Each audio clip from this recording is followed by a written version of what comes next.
Jean, where does the idea of the exhibition come from? The desire to exhibit here La Nuit Étoilée, the famous Starry Night, which is in the Musée d'Orsay, comes from Maya Hoffman and Biche Krieger. But the idea was more not only to install here this beautiful painting at a few meters from where it has been painted, of course, but it's also to organize around it all the cosmogony.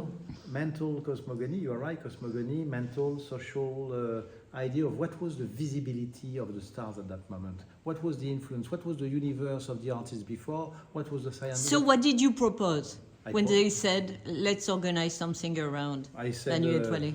No problem, I will ask to the Musée d'Orsay, and Christophe Le Ribot, the president of the Musée d'Orsay, and then Sylvain Amic said, of course we will do something. We trust this place, we trust the Fondation Van Gogh, and we trust you. So it was the beginning of a big problem. How can I find the work and the ideas to surround this masterpiece? To surround this masterpiece with beauty. And not only beauty, meanings. And to show that before Van Gogh there was also already a big attention on the night, what it meant.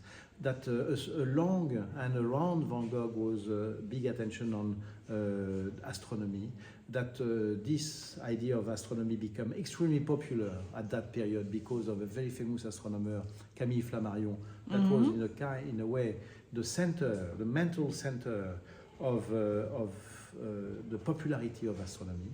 And this man had very strange ideas that he was sharing with a lot of artists. And that Van Gogh knew two ideas. First, that probably there are other lives in the cosmos. And it is impossible that planets are only dull stone floating in the space. Okay. And the second idea is that it is certain that our soul, after death, goes in the stars.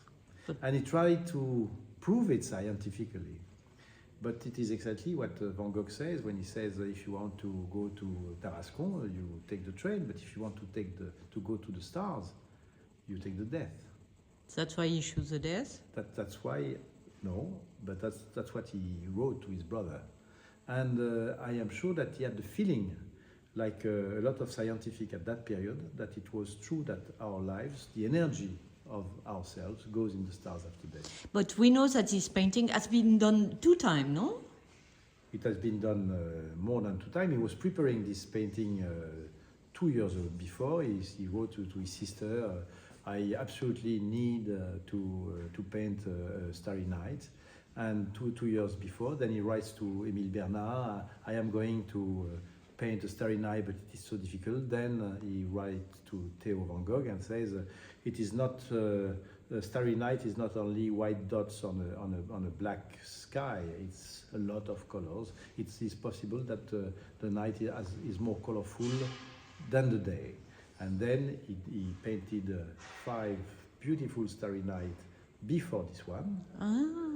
And that are one by the cafe in Arles, one the portrait of Bosch, a friend of him with the Starry Night behind, etc. And then he did this one. This one, he did it very precisely. And he says, if some people think I have done it too quickly, it's because they look too quickly. But exactly this theme, there's only 2, I think, no?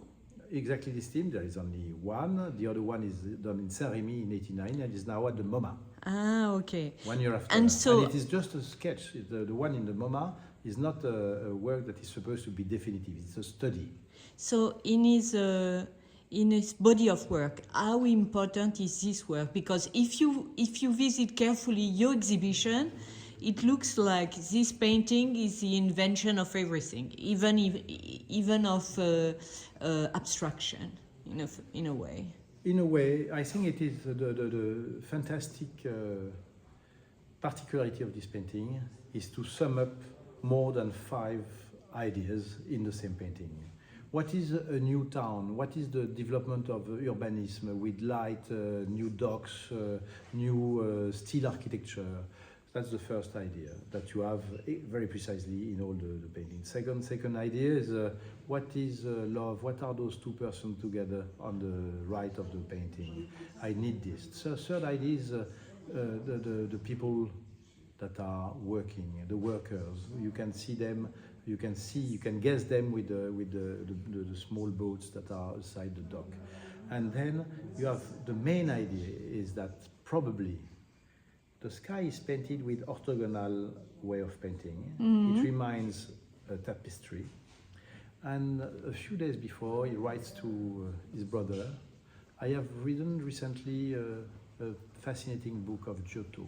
And when you think of Giotto, you remember that in the Chapelle Scrovegni, you have two angels that are folding the sky like if it was a tapestry, and you can guess what's behind. Probably this is the key.